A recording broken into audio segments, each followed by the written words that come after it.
Hadirin Allah, Alhamdulillah, bangsa-bangsa yang bersedia di bulan sedaya. Itulah namun sekadar di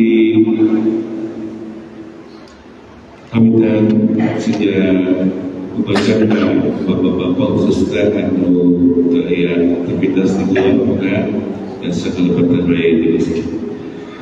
Hadirin Allah, maka orang kesahkan mana dan sahabat berserahkan Nabi menjaga ilmu saudara bersati belum sedaya kehormatan bangsa di Indonesia.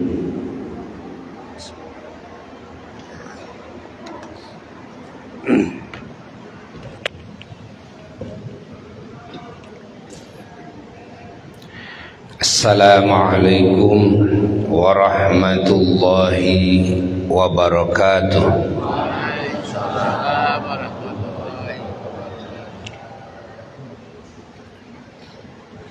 Alhamdulillah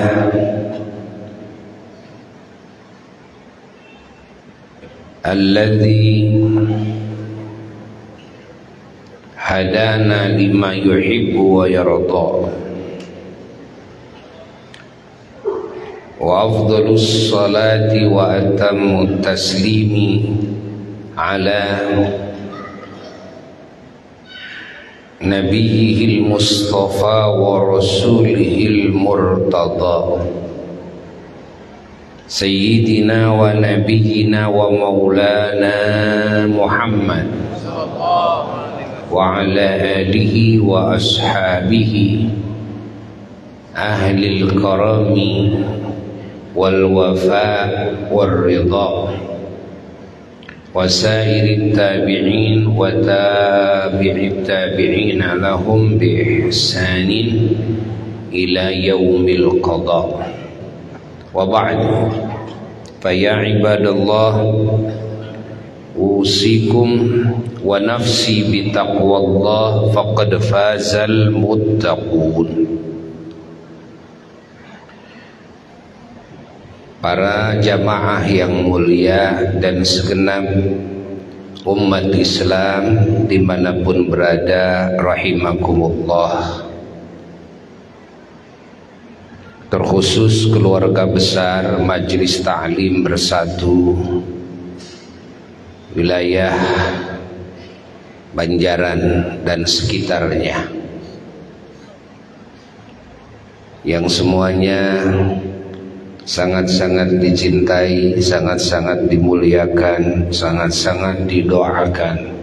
Semoga kita semua dan seluruh keluarga kita, seluruh keturunan kita, orang tua dan leluhur kita, guru-guru kita dan murid-murid kita, saudara-saudara kita dan sahabat-sahabat kita, ahli kampung kita, ahli negeri kita, dan segenap muslimin muslimat, mukminin mukminat seluruhnya, semoga oleh Allah dijadikan ahli keselamatan, dijadikan ahli kebahagiaan, dijadikan ahli kemuliaan di dunianya dan di akhiratnya. Segala dosa-dosa kita semua diampuni oleh Allah, segala aib kita semua ditutupi oleh Allah, segala hajat-hajat kita semua dipenuhi oleh Allah. Terkhusus saudara-saudara kita di Palestina yang sangat-sangat membutuhkan pertolongan dari Allah Ta'ala, hakikatnya dan wasilahnya dari kita saudara-saudaranya dan dari umat manusia. Semoga Allah Subhanahu wa Ta'ala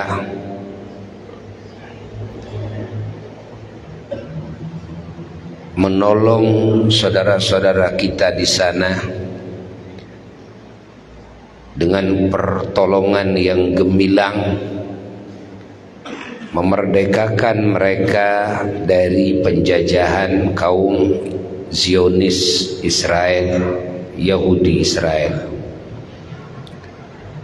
dan juga para pendukung-pendukungnya Semoga Allah Subhanahu wa ta'ala menyelamatkan saudara-saudara kita bangsa Palestina dari kejahatan mereka kaum Zionis Israel dan para pendukungnya. Semoga Allah Ta'ala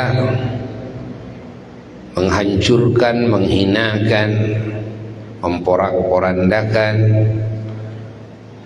melenyapkan, mengadab mereka semua yang zalim, mereka yang jahat,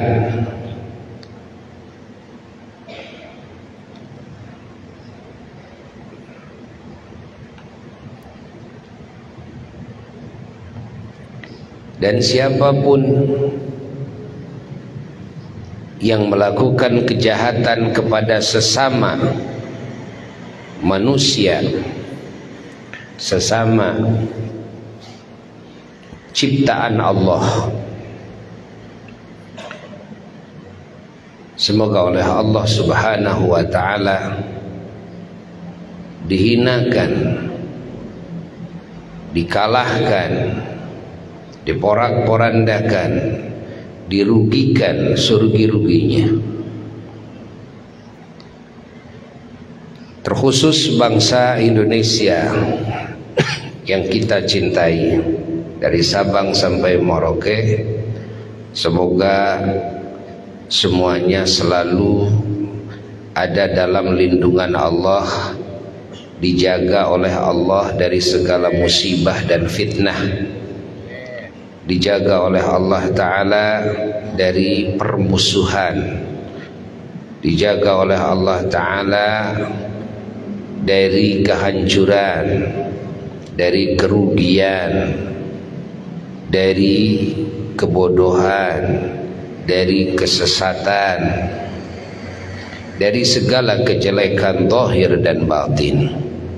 Semoga bangsa Indonesia oleh Allah disejahterakan, semuanya disehatkan, dikuatkan, dicerdaskan, dan semuanya disolehkan, ditakwakan oleh Allah, dan semuanya dimuliakan oleh Allah, diterdepankan oleh Allah, diwangikan oleh Allah, disucikan oleh Allah, dan juga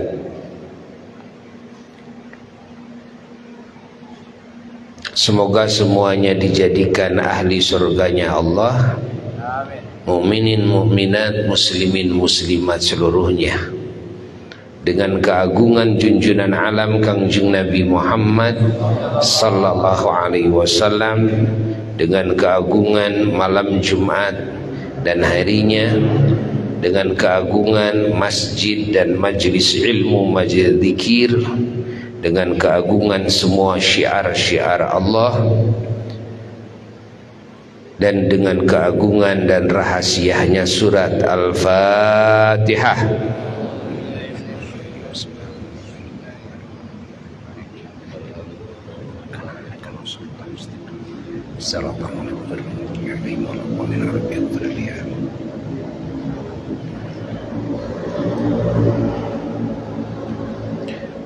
Para jamaah yang mulia,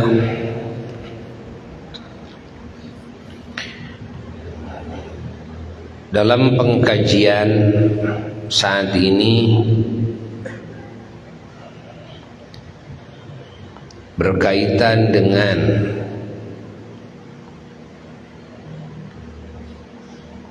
peringatan Hari Proklamasi Kemerdekaan Republik Indonesia, maka Buya perlu menyampaikan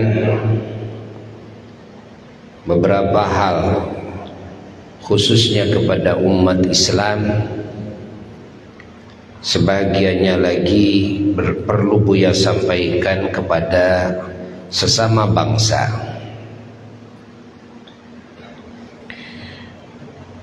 Bahwasanya yang khusus kepada umat Islam, kita semuanya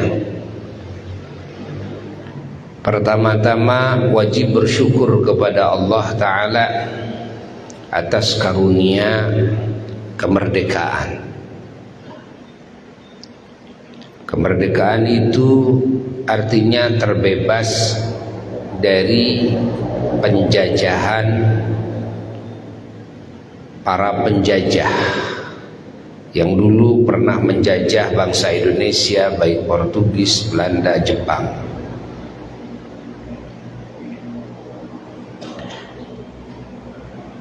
Artinya juga aman.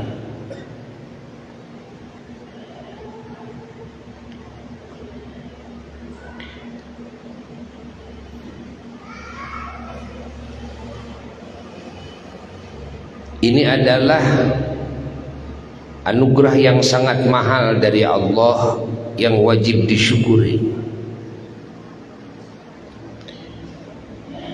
Dan syukur kita yang diajarkan oleh Allah Ta'ala harus kepada dua. Satu kepada hakikat, dua kepada wasilah. Syukur kepada hakikat, yakni syukur kepada Allah, karena hakikat yang memberikan anugerah kemerdekaan dan keamanan bagi bangsa Indonesia ini adalah Allah.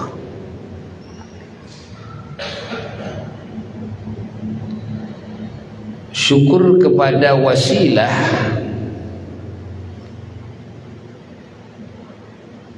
adalah syukur kepada para pejuang-pejuang kemerdekaan.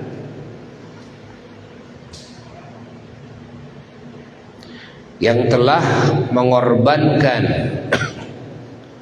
berbagai hal yang mereka korbankan demi mewujudkan kemerdekaan bagi bangsa Indonesia ini.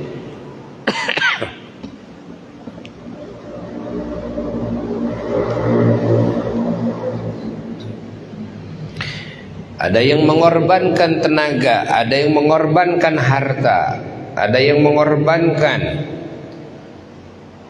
waktu, ada yang mengorbankan pikiran, ada yang mengorbankan nyawa, ada yang mengorbankan segalanya.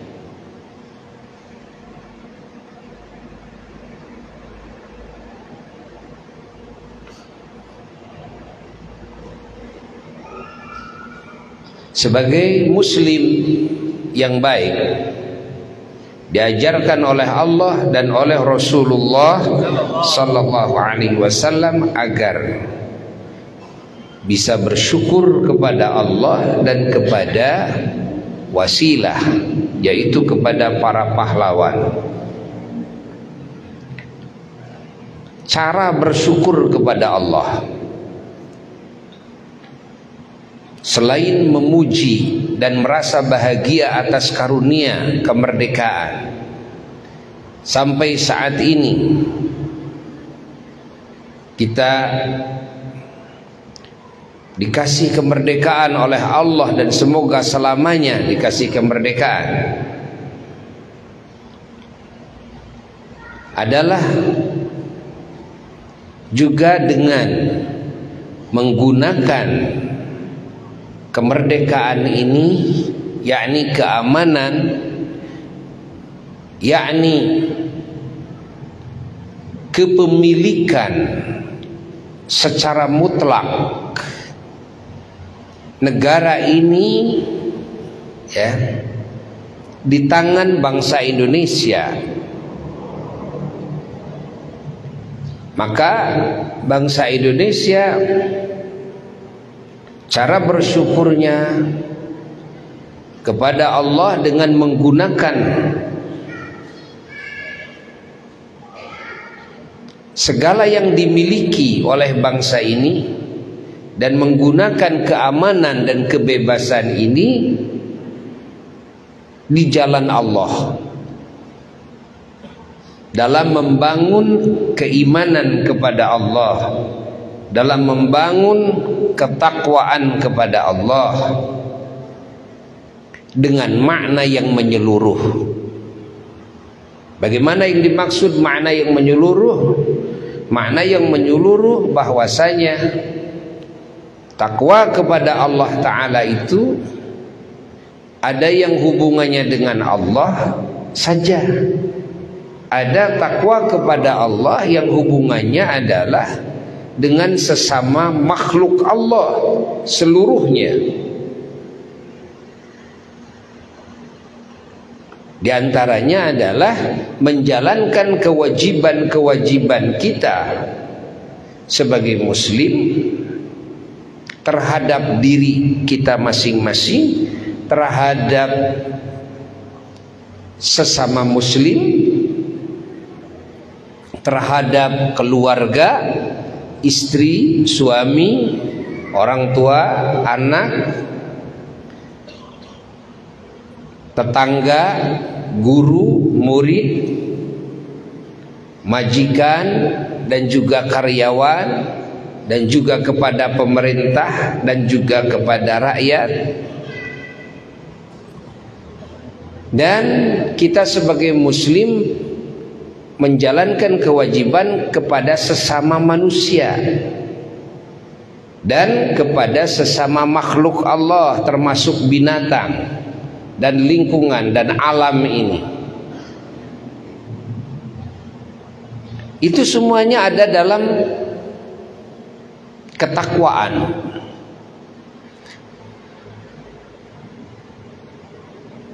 Suami menjalankan kewajiban kepada istrinya, sebaliknya istrinya juga begitu.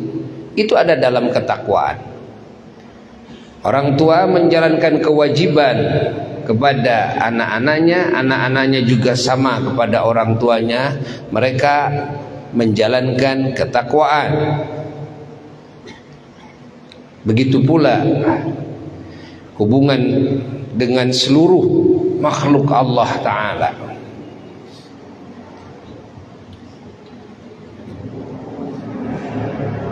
Dan bagi hamba-hamba Allah yang beriman,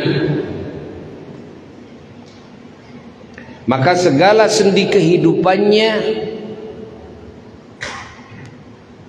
bisa menjadi nilai ketakwaan kepada Allah, termasuk bisnisnya, mencari rizki yang halal dengan berbagai cara-cara yang dihalalkan, baik itu dengan jual beli barang, jual beli jasa, juga bercocok tanam, bertani, beternak, penggemukan, ya, dan juga perikanan, ya, tani ikan, dan banyak lagi.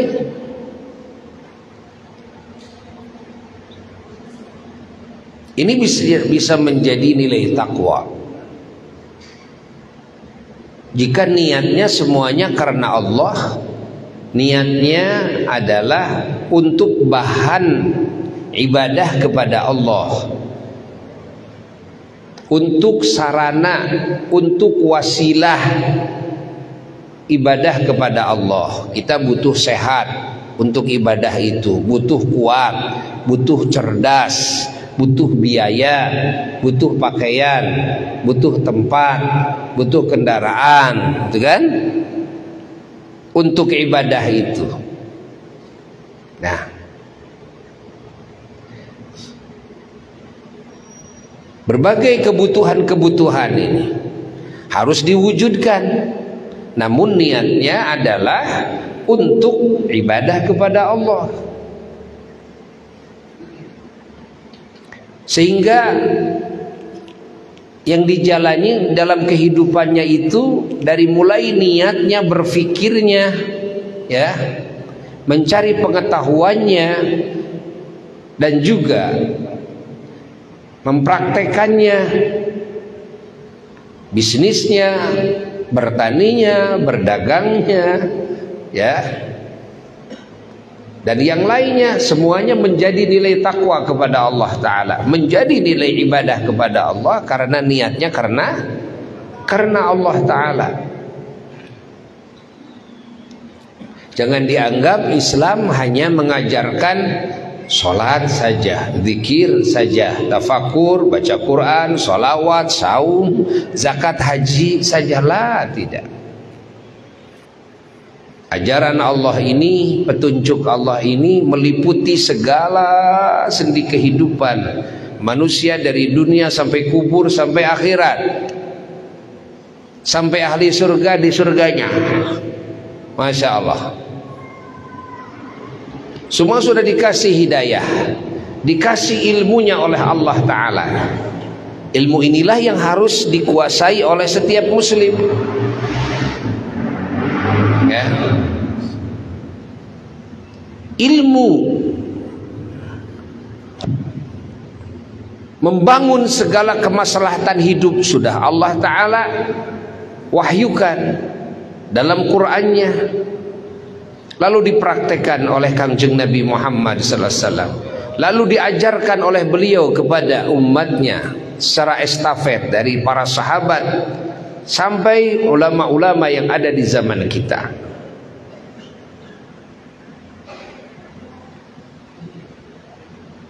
Fahami oleh kita semuanya, pahami oleh kita semua. Allah Ta'ala tidak menurunkan agama Islam kepada manusia terkecuali agar manusia dengan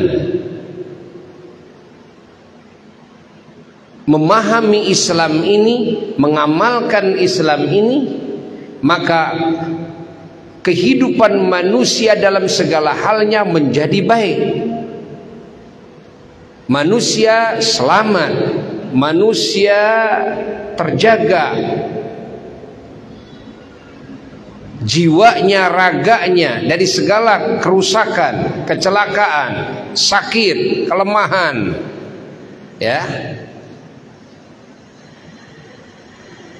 Terjaga juga kehormatannya, terjaga akalnya, terjaga nilai-nilai agamanya, terjaga juga hartanya, terjaga juga keluarganya, nasabnya. Masya Allah. Terjaga darahnya.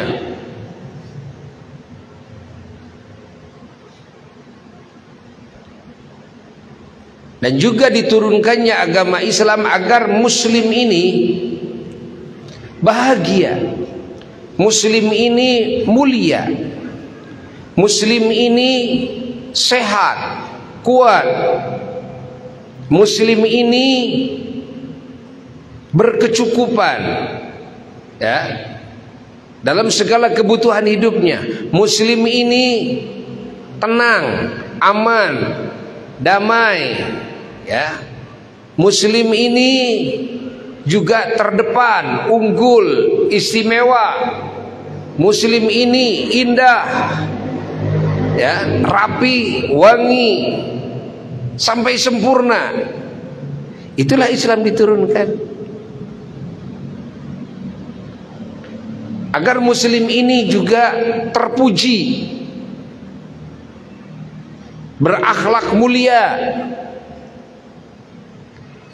sehingga kehidupan muslim kehidupan yang hayatan thayyibah,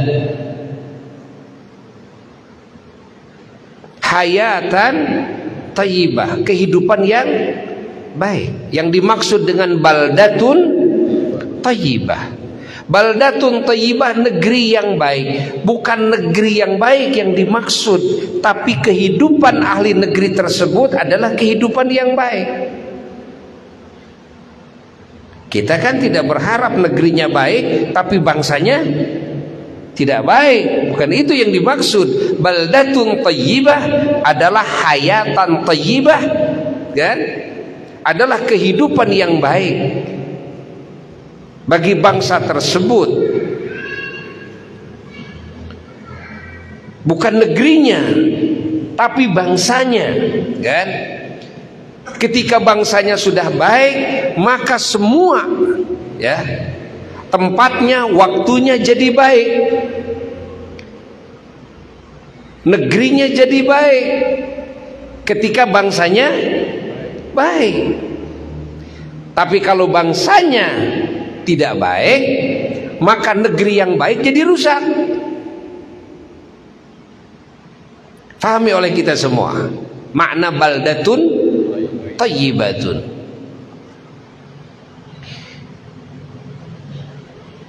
Jadi kalau membangun hayatun thayyibah, kehidupan yang baik itu tidak dibangun hanya dari sisi perekonomiannya saja, tapi dibangun batiniyahnya, dibangun lahiriahnya.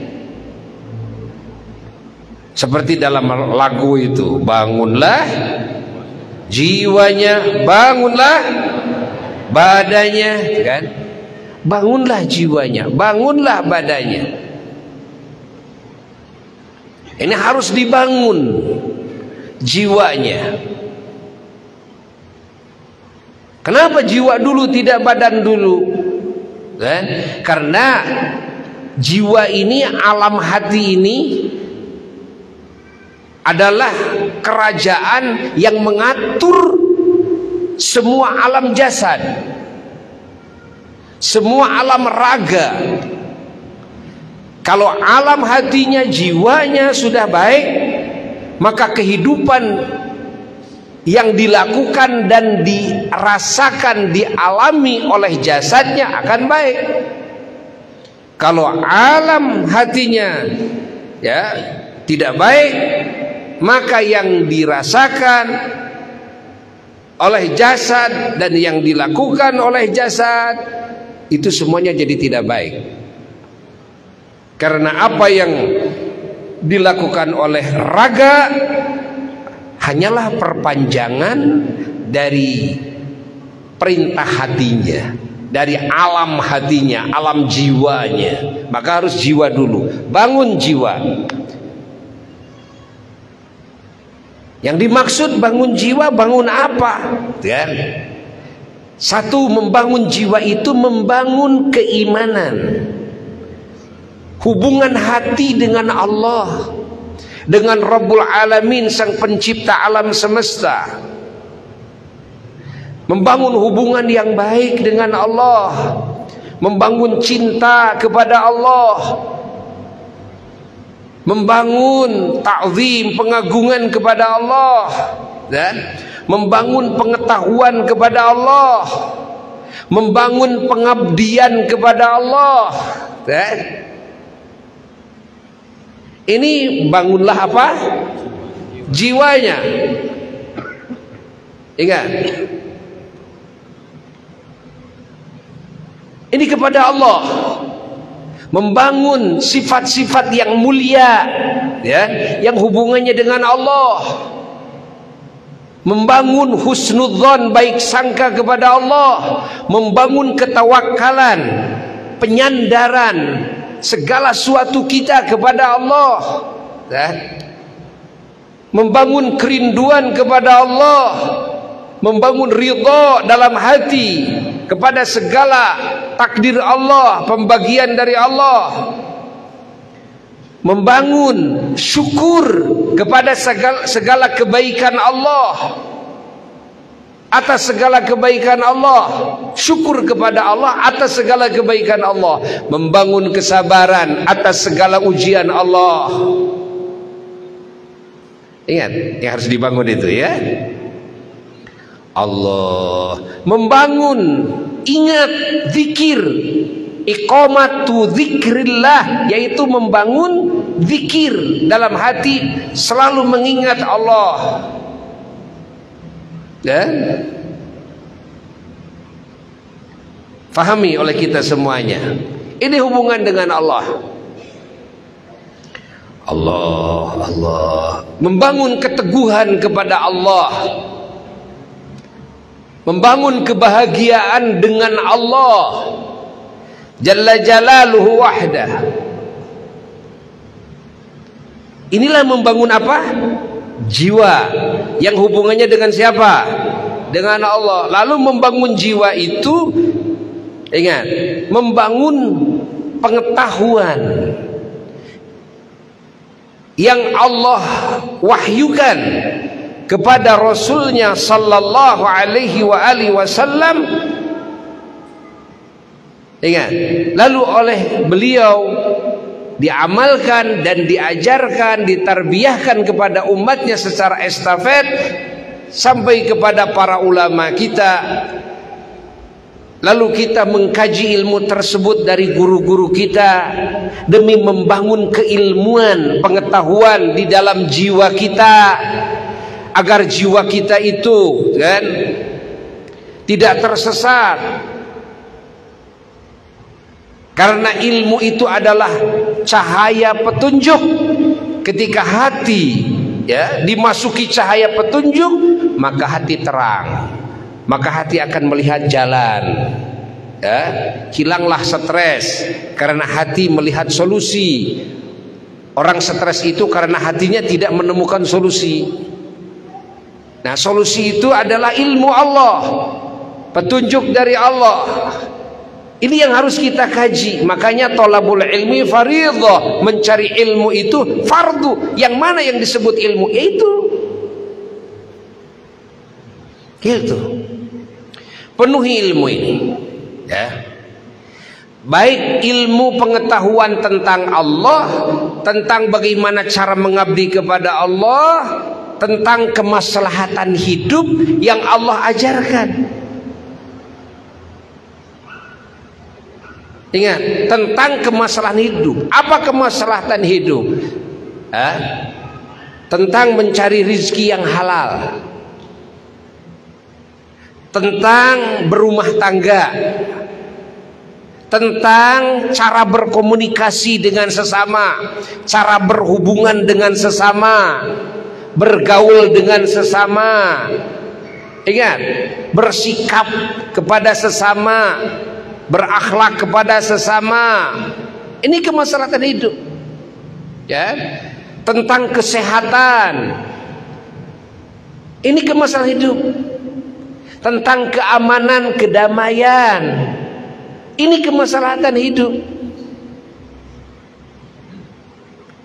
Kahartinte tong hees kahartinte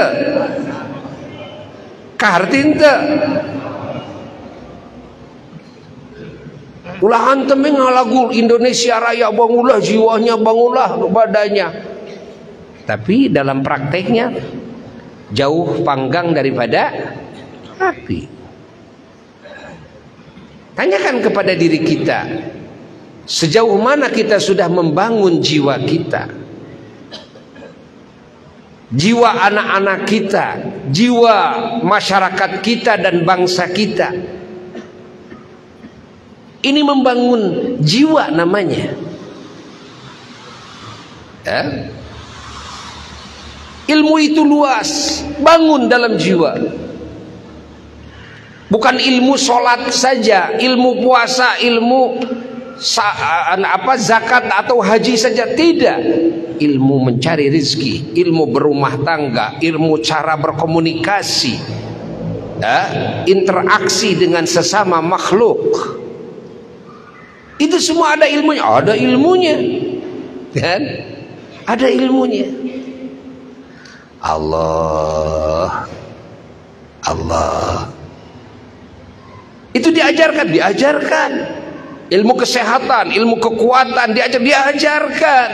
Ilmu kepemimpinan diajarkan. Ilmu politik yang adil diajarkan. Ilmu memimpin keluarga, memimpin masyarakat, memimpin bangsa, kan? Diajarkan.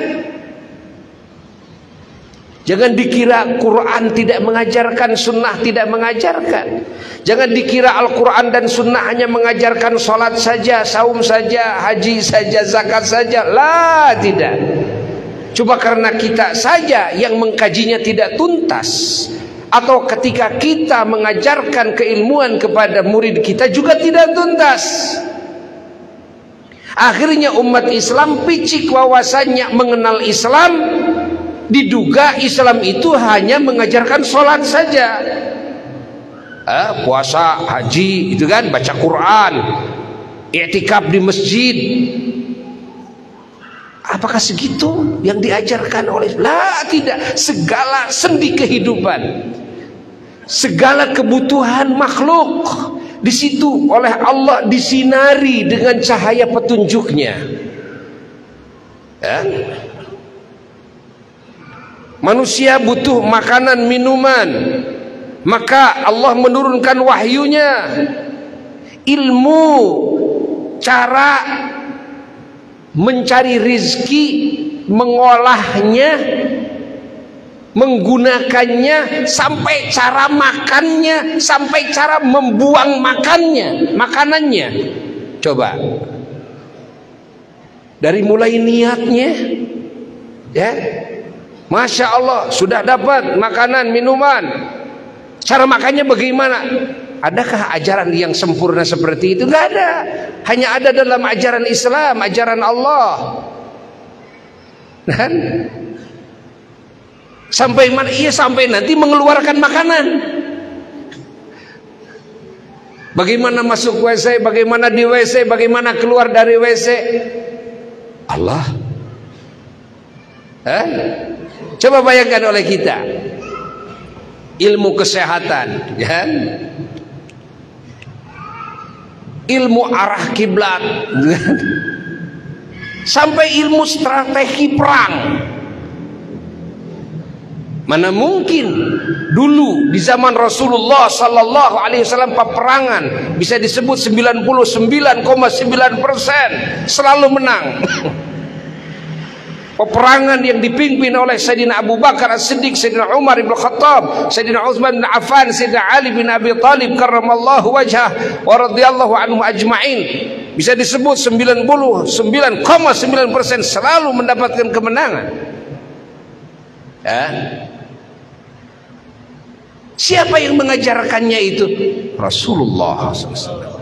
Mana mungkin khulafaur rasyidin, khalifah-khalifah ini mampu memimpin semua negara-negara yang dikuasai oleh Kangjeng Nabi saat itu, oleh para sahabat saat itu. Bukan hanya Saudi Arabia saja yang dulu disebutnya Hijaz, tapi juga menguasai Palestina, menguasai Mesir, menguasai Irak, Iran, Yaman, ya, menguasai negeri-negeri lain, bahkan negeri-negeri Ajam itu dikuasai khalifahnya satu. Kalau sekarang kan presiden itu kan untuk satu negara. Khalifah kan lain. Khalifah itu seluruh negara-negara yang ada di muka bumi yang ada di bawah kekuasaan khalifah tersebut, sampai menguasai Eropa. Coba, lalu yang mengajarkan ilmu kepemimpinan siapa? Bukankah Rasulullah Sallallahu Alaihi Wasallam?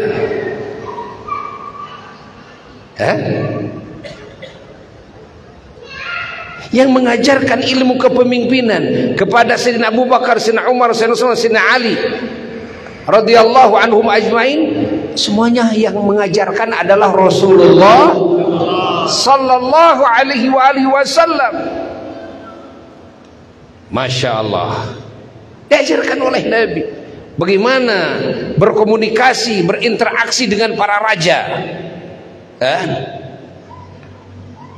Masya Allah. Dan semuanya diniatkan, semuanya untuk dakwah, mengajak mereka kepada Allah Ta'ala, sehingga negara-negara yang tidak beriman menjadi bangsa-bangsa yang beriman kepada Allah. menjadi bangsa-bangsa yang bertakwa kepada Allah. Karena dulu itu ya, Rasulullah SAW dan para khalifah-khalifah setelahnya bukan untuk menguasai satu bangsa, tidak,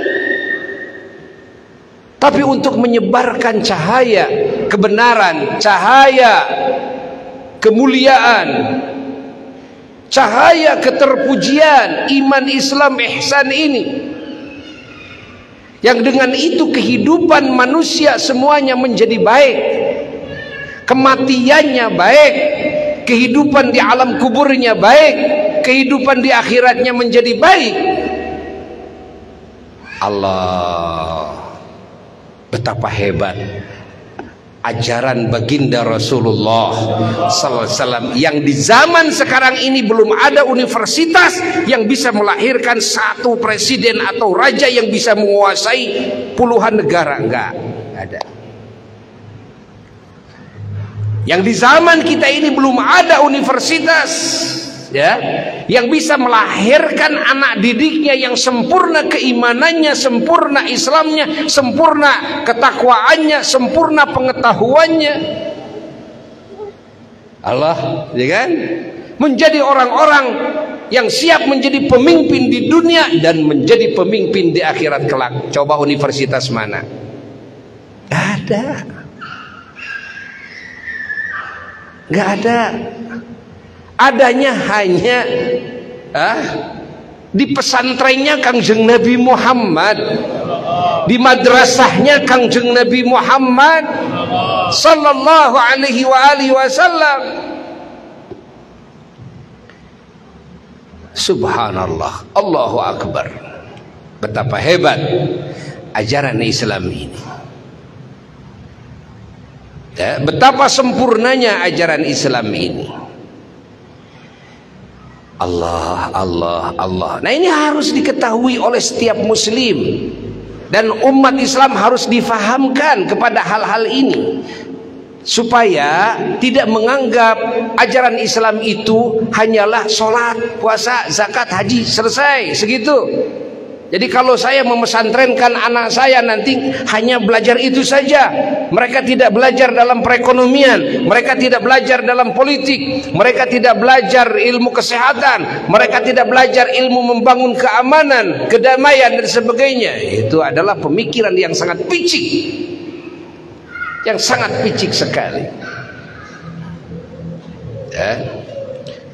Coba santri dulu, santrinya Bakholil Bangkalan Madura, Kiai Hasyim Asy'ari, mampu membangun Nahdlatul Ulama. Begitu hebat. Itu santri. Itu santri. Enggak sekolah. Artinya enggak sekolah di sekolah umum pemerintah. Pemerintahnya juga belum ada. Ya. Di mana sekolahnya? Di madrasahnya Bakholil, gitu kan? Di madrasahnya gurunya di pesantren, yang mana pesantrennya para ulama pada hakikatnya adalah pesantrennya madrasahnya Kangjeng Nabi Muhammad sallallahu alaihi wasallam. Maka di sini harus dibenahi dulu, ya, wawasan umat Islam tentang Islam harus dibenahi dulu sekarang, supaya tidak beranggapan kepada ajaran Islam itu hanya sebatas dan sholat saja, puasa, zakat, haji, saum, segitu, baca Quran, i'tikaf di masjid, gitu kan, memakmurkan masjid, sampai di situ.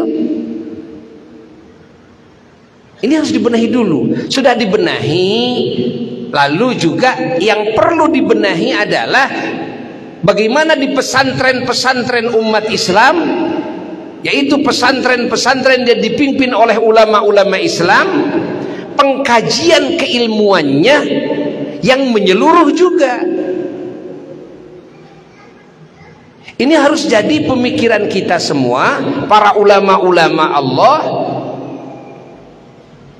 Bagaimana kita bisa mengajarkan keilmuan kepada santri-santri kita, ya, yang sifatnya menyeluruh keilmuan itu. Ketika umat Islam pesantren diajarkan keilmuan secara menyeluruh, yang termasuk di dalamnya bagaimana ilmu bisnis, di dalamnya bagaimana ilmu membangun kesehatan, bagaimana di dalamnya ilmu pertanian, perikanan dan sebagainya, ilmu cari duit, ilmu cari rezeki yang halal, ilmu untuk kesehatan jasmani, ruhani dan kekuatannya, kegagahannya. Ini harus dijawab oleh para ulama, ya. Kenapa? Karena meskipun umat Islam ini semangat mengkaji ilmu agama, ketika di pesantrennya tidak dikaji secara keseluruhan, tetap dia ilmunya monoton. Pulang dari pesantren hanya hafal Quran saja, ya hafal bacaannya doang, maknanya ndak hafal. Ini kan tidak cukup, terus diseembarakan, terus diperlombakan di sana di sini. Akhirnya orang berlomba-lomba pada ingin hafal Quran, anaknya hafal Quran, bangga kalau punya anak sudah hafal Quran 30 juz. Itu kan baru hafal, bacaannya doang. Bagus kita bersyukur, bagus kita menghafal Quran, tapi jangan merasa bahwa kita sudah sukses. Didorong umat ini agar hafal Quran, tapi bukan berarti beranggapan kita sudah selesai dalam pengkajian ilmu Islam. Tidak. Memahami Quran jauh lebih susah, lebih sulit daripada menghafal. Menghafal 3 bulan bisa, kan? 1 tahun bisa, tapi memahami Quran itu tidak cukup 1 tahun, 2 tahun, 3 tahun, tidak cukup. Perlu ilmu A, B, C, D, E, F, G, H untuk menguasai makna Quran.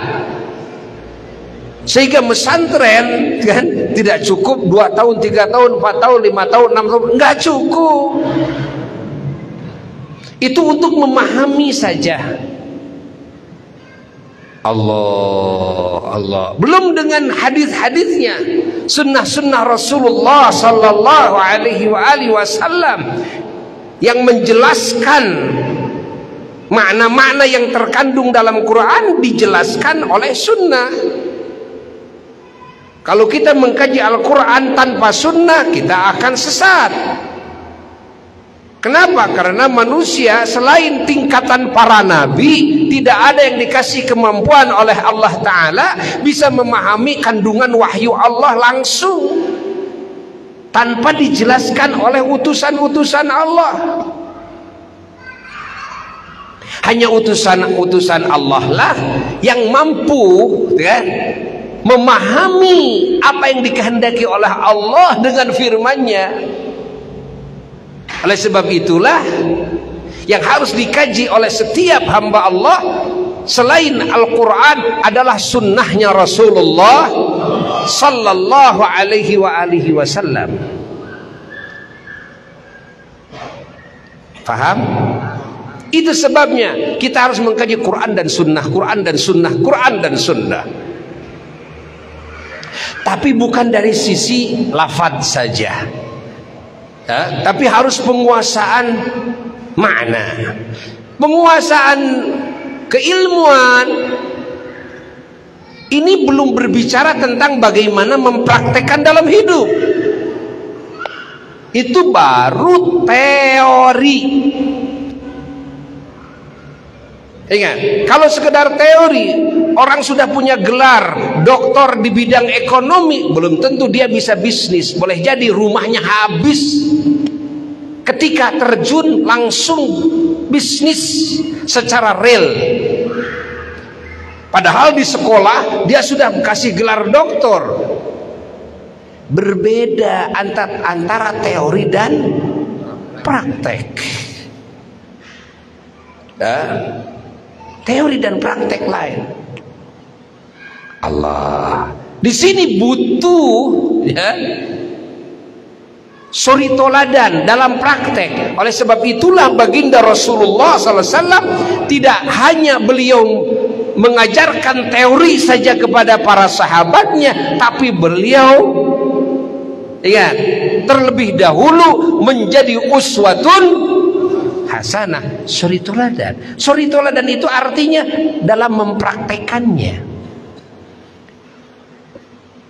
Sehingga para sahabat Masya Allah mendapatkan ajaran dari Rasulullah SAW sinkron antara teori dan praktek, langsung disatukan, teori praktek, teori praktek, teori praktek, kan? Itu cara kenabian. Kalau sekarang kan teorinya dulu sekian tahun baru belajar praktek.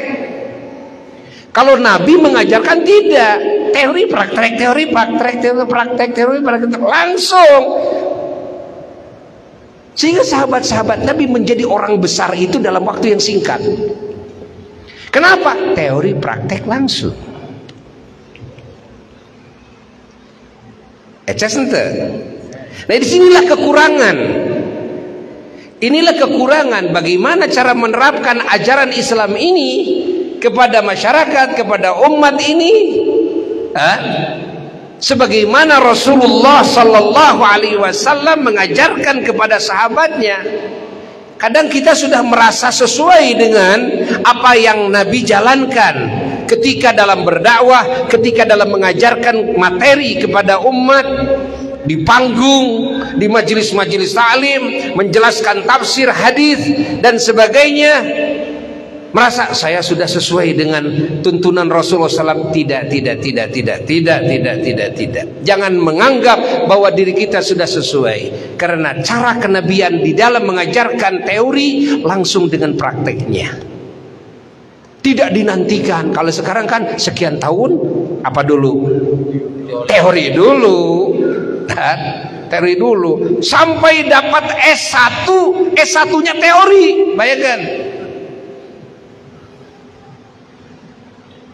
S1-nya teori, S2-nya teori, S3-nya teori. Praktekan. Berapa banyak profesor-profesor yang hancur perekonomiannya, kan? Karena terbuai dengan teori yang begitu indah, ketika praktek ngajula jang zong.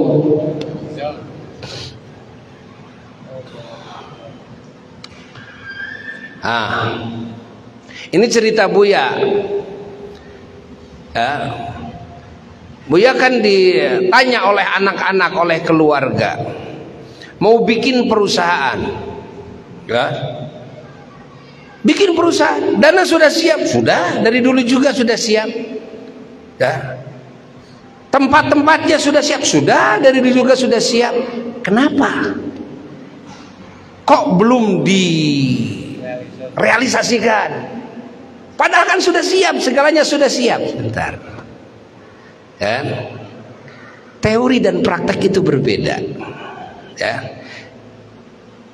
Buya belajar ilmu perikanan, berguru dulu kepada orang yang sudah ahli di dalam prakteknya, bukan teori, bukan. Buya nggak butuh guru-guru teori, tapi prakteknya. Ketemu sama seseorang jamaah Buya yang dia sudah 35 tahun, kan?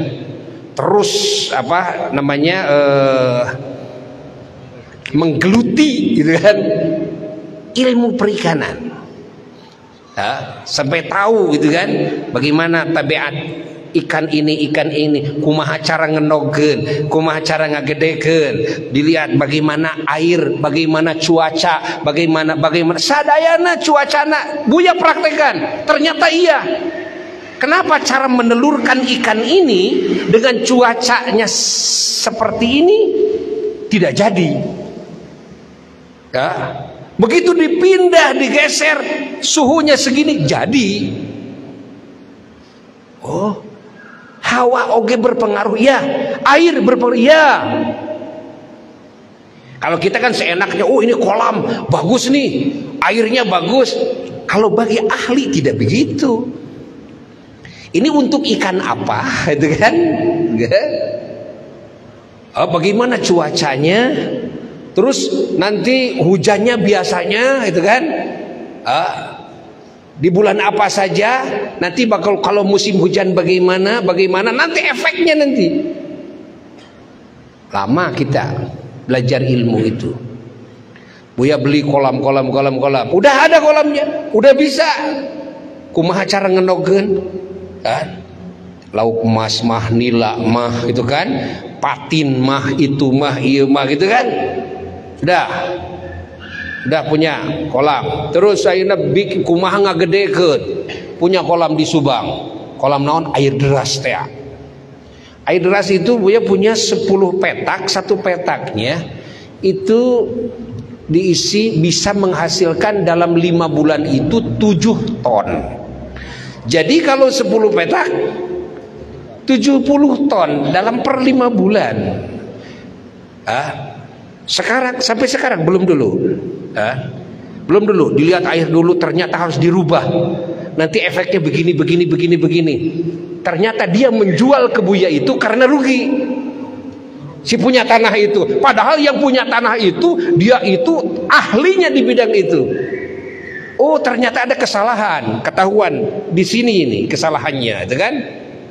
Memak air ti ditu kadiwai diperhitungkeun, Jang. Diperhitungkeun gitu kan? Masya Allah. Lain air bersih, lain air kotor, lain, gitu kan? Diperhitungkeun. Cobain dulu.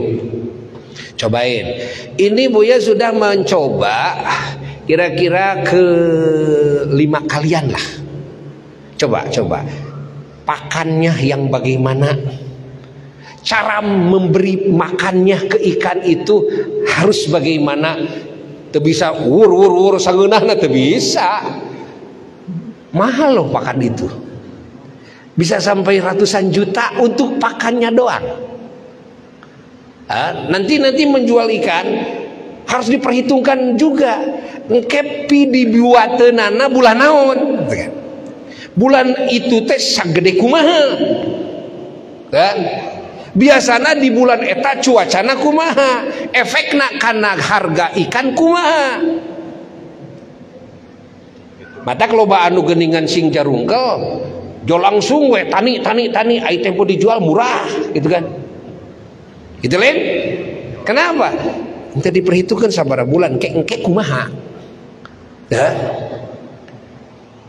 Itu harus diperhitungkan. Nanem orang rek jadi sabaraha kiloan, gitu kan, dek dijual na kumaha urang ya. Oh, walah lila jang guguruna ge praktek teh. Lila Buya nepi ka ayeuna lila can berani. Kenapa? Ternyata banyak yang hancur. Kenapa? Juga banyak yang beruntung. Wah, untungnya luar biasa. Dan untungnya luar biasa. Ya karena tadi sudah ilmunya tadi dan prakteknya sesuai dengan prakteknya. Belum lagi kemampuan orang yang ngurus, yang ditugaskan, dan kejujurannya. Ilmu sudah dapat, biaya siap, betul kan? Ingat, anaknya, petugasnya tidak jujur, pakan dijualan, lauk dijualan, tempo panen rugi. Kenapa? Kamana ya teh? Pakan lagi dijualan. Tuh, berkaitan dengan orangnya, berkaitan dengan situasi kondisi alam, berkaitan dengan bagaimana itu ikannya dan sebagainya. Buya belajar sekarang sapi setiap tahun baru 2 kali ya, 2 kali ya ngagedekeun sapi teh baru 2 kali, belum banyak sekitar 65 ekor, belum banyak. Buya rencana sampai minimal 1000 ekor kan. Ini tempatnya sudah ada tempatnya, siap dan modal bismillah bisa, bahkan mungkin jamaah bisa diajak, tapi harus dilihat dulu, jangan kata si anu gitu kan, oh wah ini hasilnya begini-begini. Ternyata subhanallah, dari pemilihan sapi, dari mulai kapan bulan apa untuk kepentingan kapan, itu kan, keahlian yang ngurus, kejujuran yang ngurus, subhanallah. Mun sapi model kieu dedeganana kieu gitu kan, imam mereka tetet tapi ka irah ge nyampe maneh gitu kan. Dan itu sudah dipraktekkan ku Buya kemarin. Begitu penghasilan ngejual di Idul Adha, habis semuanya. Begitu dihabis semuanya diperiksa, kenapa ada yang penjual segini? Mereka tetet cenah sapina. Jadi yang salah siapa? Ya yang tadi membeli, dia itu kan tidak ahli dalam menyensor kan, ini sapi bakal kumaha ya gitu kan, tingali dedeganana, tingali dedegna gitu kan, itu kek gitu kan, musing hantem dibere jukut karungan oge, da eta mah tipena mereka tetet eta mah ya. Oh gitu. Sekolah ya, ngecek ke lapangan, ke sana kemari, cek ke ditu ke dia, nyimpen di Pangalengan, nyimpen di Tanjung Medar, nyimpen di Sumedang, ke ditu tuh disimpen ngahajat tuh. Nah, kesananya nanti untuk kebutuhan para jamaah, untuk kebutuhan bukan Idul Adha saja, supaya para jamaah sehat, ya, supaya para jamaah kan pasokan sekarang makanan, minuman. Ingat, binatang ternak itu sudah nyaris dari luar selalu pakai kimia. Kita umat Islam harus menjaga diri kita, ya. Tidak ada cara kecuali kita harus bikin, ya, produk kita yang terbebas dari itu. Nah ini bagian daripada ibadah. Ini bagian daripada ajaran Quran. Apakah Quran tidak berbicara tentang jual beli? Jawab. Apakah Quran tidak berbicara tentang ilmu kesehatan? Apakah Quran tidak berbicara tentang ilmu politik? Ilmu kejiwaan? Ya kalau dipecah-pecah, wah jadi sangat banyak. Kalau kita bikin spesialis dari ilmu Quran itu, ya, semuanya dari Quran. Urang maca Quran kapeng-kapeng urang teu sadar, urang teh keur maca Quran teh tentang bisnis. Tapi kadang-kadang umat Islam karena tidak paham, ya, kepada agamanya, lalu menganggap bahwa berbicara tentang bisnis ini bukan ibadah. Kok bukan ibadah, kan? Berbicara tentang kesehatan bukan ibadah. Jadi yang disebut ibadah ketika berbicara tentang berzikir, baca Quran, sholat, baru ini pembicaraan ibadah. Salah, ya. Bagi mukmin, jika dengan ilmu dan niatnya, ingat, untuk membangun sebaik-baiknya pengabdian kepada Allah, ya, maka segala yang digarap, walaupun dohirnya kelihatan adalah duniawi, itu semuanya menjadi ukhrawi, itu semuanya menjadi akhirat, itu semuanya menjadi ibadah semuanya.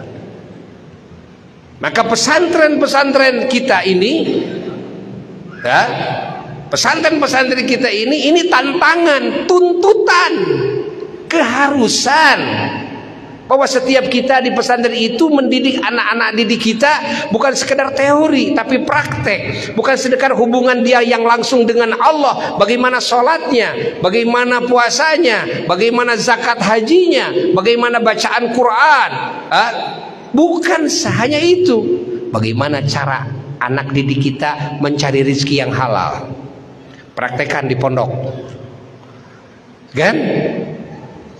Bagaimana anak-anak kita, pesantren kita bisa membangun kesehatan, dipraktekkan di pondok, kebersihannya, kesehatannya, kekuatannya, itu kan dipraktekkan di pondok.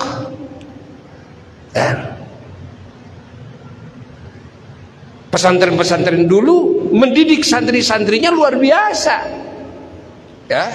Sehingga di saat menjadi santrinya saja, belum keluar dari pesantren, sudah siap menjadi presiden, sudah siap menjadi pemimpin negara. Kan begitu dulu mah. Sampai-sampai santrinya itu mustajab doa. Secidum itu seucapnya tak itu santrinya. Kan? Bayangkan, ilmu ekonomi, pertanian dan sebagainya. Sampai santri-santri dulu siap jadi presiden, siap jadi khalifah, siap jadi komando jihad. Sekarang coba, sekarang santri-santri di zaman kita ini siap apa? Kadang-kadang Gus munang masantren tempo ditijah maca kitab masih kene, pabulit kene, pail jeung mapul. Kan? Pahami? Komoditi tah nengan duit, makanya keluar dari pesantren nanti kebingungan. Nanti harus apa namanya ya? Kalau keluar dari pesantren itu bisanya hanya nanti mengajar saja, materi lagi. Karena dulu belajarnya cuma belajar materi teori. Ini ya nanti kalau ngajarin ya itulah materi teori juga. Nggak bisa mengajarkan praktek, cing praktekkan kuker sajengan, itu bisa. Akhirnya kita menjadi kiai nanti dalam berjuang itu harus mengandalkan pemberian orang lain. Kenapa? Karena kita tidak bisa menghasilkan rezeki untuk bahan berdakwah, untuk bekal berdakwah itu tidak bisa. Jadi kudu ngadaguan bantuan yang lain. Kalau ada yang bantu kita baru bisa maju. Kalau tidak ada yang bantu nggak akan maju. Akhirnya perjuangan dakwah tersendat. Kenapa? Tidak ada bantuan. Akhirnya yang dicari teori apa? Teori bagaimana cara bikin proposal. Itu sekarang itu. Itu sekarang itu, ya. Itu tidak boleh terjadi, tidak boleh. Harus berjuang kita semuanya. Dari mulai santri dan kiainya kita harus mendidik anak-anak didik kita, ya. Allah. Sehingga semuanya bisa melihat, oh hebat ternyata ajaran Islam itu, ternyata hebat ajaran Quran hadis itu, ternyata hebat ajaran Allah dan Rasul itu. Nggak ada yang bisa mengalahkan. Memang bukti itu kan. Dulu itu memang bukti. Sekarang cing buktikan kasusahan. Kasusahan. Akhirnya teh ajenganana ustadna nu tukang nginjem kapinjol lagi. Masya Allah. Lebih bahaya lagi. Lebih bahaya lagi apa? Kalau ustadznya sudah main judi online teh geningan. Lebih bahaya lagi. Innalillahi wa inna ilaihi raji'un. Kesusah merenya neangan duit kaditu kadia susah sugadai judi mah menang. Rawe akhirna hutang euy. Teu ditu dia pada nagih. Beuki we stres. Jadi nu stres saha? Ustadna. Lain mun ustad stres, muridna kumaha edan sia muridna ge. Eces itu tah gitu. Waduh geus dek jam 1 euy. Loba keneh bahaseun deui ya. Loba keneh kan PR. Da kudu hees heula atuh ya. PR. Mudah-mudahan ya sekian juga manfaat barokah ya. Nanti kita teruskan lagi karena pembahasan ini panjang. Ya, di sini perlunya ada daurah, pembahasan secara khusus 1 hari gitu kan. Bagaimana membangun kemaslahatan hidup. Contoh, mencari rizki we, ilmu cari rizki we ayeuna mah heulaanan. Didaurahkeun sararea alusna mah jeung ustadna jeung ajenganana kabehanana. Sehingga barisan neangan rizki anu halal gitu kan. Tah kitu jadi teu kasusahan, teu kudu hantem we mamawa maaf ka ditu ka dieu gitu kan. Nya leung keneh lah mamawa maaf mah daripada leungit kenceleng wae mah. Ya. Ai kenceng leungit ku ustad kan bahaya gede atuh. Bahaya gede itu kan. Tah kitu nya. Mudah-mudahan barokah, manfaat untuk semuanya. Mari kita berpikir, berdoa, berjuang semuanya ya. Semoga berhasil semuanya. Wa ila hadratin Nabi sallallahu alaihi wasallam. Al-Fatihah.